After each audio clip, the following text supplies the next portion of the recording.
Oke, bismillahirrahmanirrahim. Assalamualaikum warahmatullahi wabarakatuh. Di sini kami dari kelompok 6, mata kuliah Matematika Diskrit, Prodi Teknologi Sains Data, Fakultas Teknologi Maju dan Multidisiplin, Universitas Erlangga, akan mempresentasikan tugas pertemuan 5, yakni penyelesaian soal dan jawaban dengan menggunakan induksi matematika. Dengan anggota kelompok kami, yang pertama yakni saya sendiri, Kiki Triwidianti dengan 3 NIM akhir 003, Riswanda Ayu, 3 NIM akhir 005, Anisha Alfitria, 3 NIM akhir 007, Sinta Ayu Kurniawati, 3 NIM akhir 017, dan Rian Rahmat Hidayat, 3 NIM akhir 022. Berikut presentasi kami mengenai soal dan penyelesaian induksi matematika.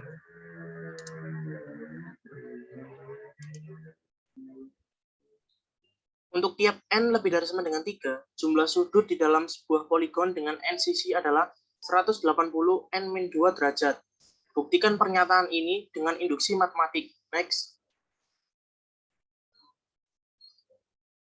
Yang pertama yaitu langkah basis. Untuk nilai n sama dengan 3, poligon akan berbentuk segitiga dengan jumlah total sudutnya yaitu 180 derajat. Dan jumlah sisi sebanyak 3, sehingga waktu kita mengganti n sama dengan 3, 180, 3 min 2 sama dengan 180 derajat. Jadi untuk n sama dengan 3, proporsi benar. Yang kedua, langkah induksi. Asumsikan bahwa jumlah sudut dalam poligon dengan n sisi, yaitu 180, n min 2 derajat adalah benar, yang termasuk hipotesis induksi. Kita ingin menunjukkan bahwa jumlah sudut poligon yang memiliki n plus 1 sisi adalah 180, n plus 1 min 2 derajat. Yang hasil akhirnya adalah 180 n min 1 derajat. Next. Pada gambar di samping dapat ditunjukkan bahwa untuk K sama dengan N terdapat dua bagian, yaitu bagian segitiga P1, PK, dan PK plus 1, dan bagian poligon dengan K sisi. Jumlah sudut di dalam poligon N sisi menurut hipotesis induksi adalah 180 n min 2 derajat. Sedangkan jumlah sudut di dalam segitiga adalah 180 derajat. Jadi jumlah sudut dari poligon dengan n plus sisi, yaitu ketika dijumlahkan 180 n min 2 derajat ditambah 180 derajat sama dengan 180 n min 1 derajat. Karena basis dan langkah induksi benar, maka proporsi di atas terbukti benar.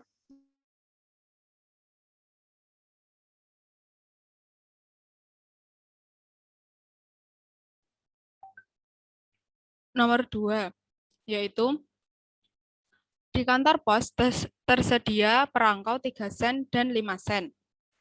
Biaya pos pengiriman surat menggunakan kedua perangko tersebut. Buktikan pernyataan untuk membayar biaya pos sebesar n sen, di mana n lebih besar dari sama dengan 8, selalu dapat digunakan hanya perangko 3 sen dan perangko 5 sen saja, adalah benar. Next. 1. Dengan basis induksi. Untuk membayar biaya pos sebesar 8 sen dapat digunakan satu buah perangko 3 sen dan satu buah perangko 5 sen saja. Ini jelas benar, yaitu 3 ditambah dengan 5 sama dengan 8. Yang kedua adalah langkah induksi.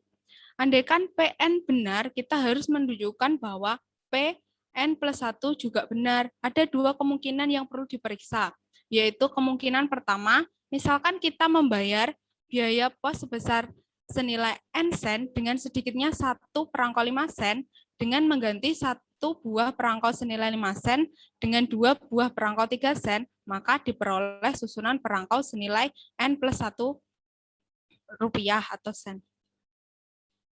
Yang kedua, yaitu kemungkinan kedua, jika tidak ada perangko 5 sen yang digunakan, biaya pos sebesar nilai n sen menggunakan 3 sen perangko semuanya. Karena n lebih besar dari 8, setidaknya harus digunakan 3 buah perangko 3 sen. Dengan mengganti 3 buah perangko 3 sen dengan 2 buah perangko 5 sen, akan dihasilkan nilai perangko n plus 1 sen. Karena langkah 1 dan langkah 2 sudah ditunjukkan benar, maka pernyataan untuk membayar biaya pos sebesar n sen, di mana n lebih besar dari sama dengan 8, selalu dapat digunakan hanya perangko 3 sen dan perangko 5 sen saja adalah benar. Oke, soal selanjutnya yakni sebuah ATM hanya menyediakan pecahan uang 20.000 dan 50.000. Kelipatan uang berapakah yang dapat dikeluarkan oleh ATM tersebut? Buktikan jawaban dengan menggunakan induksi matematik. Untuk pecahan uang 20.000 dapat digunakan pada ATM untuk penarikan uang sebesar 20.000, 40.000, 60.000, dan seterusnya. Sedangkan untuk pecahan uang 50.000 dapat digunakan pada ATM untuk penarikan uang sebesar 50.000, 150, 200, dan seterusnya. Sehingga dari kedua kombinasi pecahan uang tersebut dapat kita simpulkan bahwa ATM dapat mengeluarkan uang sebesar 10.000 atau dengan kata lain ATM dapat mengeluarkan uang sebesar 10.000 N rupiah untuk nilai N lebih besar sama dengan 4. Namun dengan catatan kita juga harus memperhatikan bahwa kita tidak dapat menggunakan basis N sama dengan 2. Mengapa? Karena pada basis N sama dengan 2 ini tidak dapat kita gunakan pada langkah induksi. Untuk selanjutnya kita membuat pemisalan. PN sama dengan pernyataan bahwa ATM dapat mengeluarkan uang sebesar 10.000 N rupiah untuk nilai N lebih besar sama dengan 4 dengan pecahan uang 20.000 dan 50.000.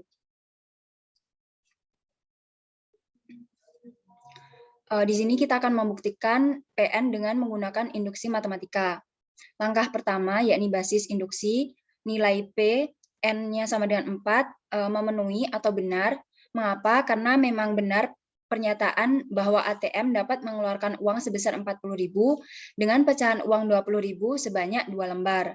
Lalu langkah kedua yakni langkah induksi, pemisalan PN benar, yakni pernyataan bahwa ATM dapat mengeluarkan uang sebesar 10.000 N rupiah dengan pecahan 20.000 dan 50.000. Maka untuk nilai P N plus 1 juga benar, yakni pernyataan bahwa ATM dapat mengeluarkan uang sebesar 10.000 N plus 1 rupiah dengan pecahan uang 20.000 dan 50.000.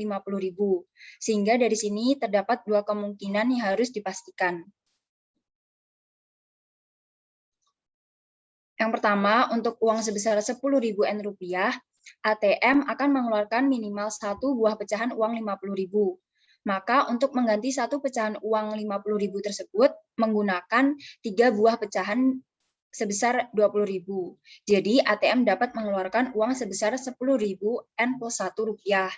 Lalu untuk uang sebesar 10.000 N rupiah, ATM menggunakan pecahan uang 20.000.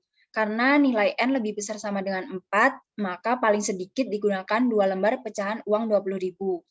Dengan mengganti 2 lembar pecahan uang 20.000 dengan 1 lembar uang pecahan 50.000.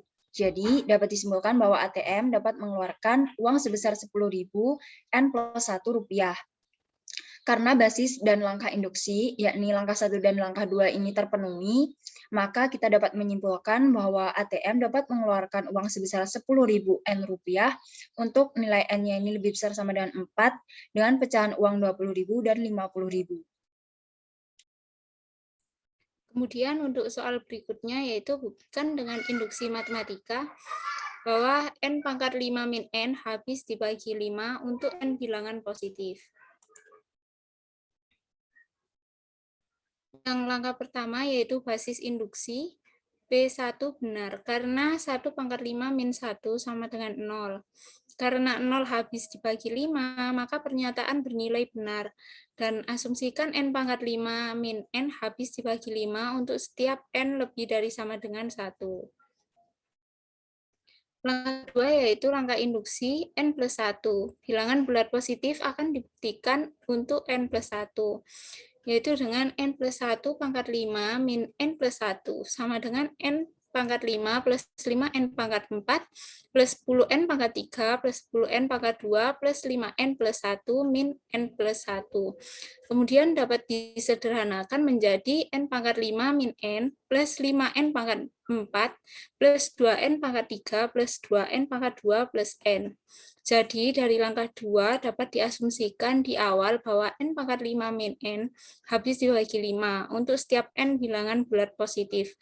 Karena 5n pangkat 4 plus 2n pangkat 3 plus 2n pangkat 2 plus n habis dibagi 5 untuk setiap n bilangan positif, maka terbukti bahwa n plus 1 pangkat 5 min n plus 1 habis dibagi 5 adalah benar. Karena langkah 1 dan 2 benar atau basis induksi dan langkah induksinya benar, maka terbukti bahwa n pangkat 5 min n habis dibagi 5 untuk setiap n bilangan bulat positif.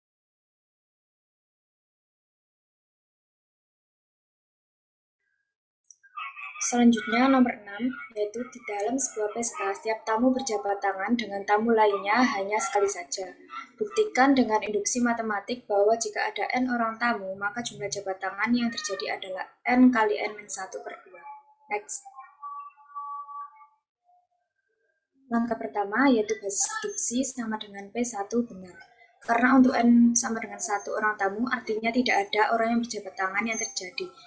Ya, artinya yaitu 1 kali 1 min 1 per 2 sama dengan 0 kali. Next. Yang kedua, langkah kedua yaitu langkah induksi. Misalkan Pn benar, maka kita asumsikan jumlah jabat tangan yang terjadi sebanyak n kali n min 1 per 2. Kita harus menunjukkan bahwa P kali n plus 1 benar, yaitu jumlah jabat tangan yang terjadi antara n plus 1 adalah n plus 1 kali n plus 1 min 1 per 2. Atau n kali n plus 1 per 2. Untuk n plus 1 orang, jumlah jabat tangan yang terjadi berupa jabat tangan n orang tamu ditambah jabat tangan yang dilakukan tamu ke n plus 1. Tamu ke n plus 1 akan berjabat tangan sebanyak n kali dengan n orang tamu lainnya, masing-masing hanya sekali, maka diperoleh n kali n min 1 per 2 plus n, sama dengan n kali n min 1 per 2 plus 2n per 2, didapatkan n kali n plus 1 per 2. Karena langkah basis dan langkah induksi keduanya telah terbukti benar, maka terbukti bahwa jika ada n orang tamu, maka jumlah jabat tangan yang terjadi adalah n kali n min 1 per 2. Oke, demikian presentasi dari kelompok kami pada tugas pertemuan 5 mata kuliah matematika diskrit, yakni penyelesaian soal dan jawaban dengan menggunakan induksi matematika. Akhirul kalam, billahi taufiq wal hidayah. Wassalamualaikum warahmatullahi wabarakatuh. Terima kasih.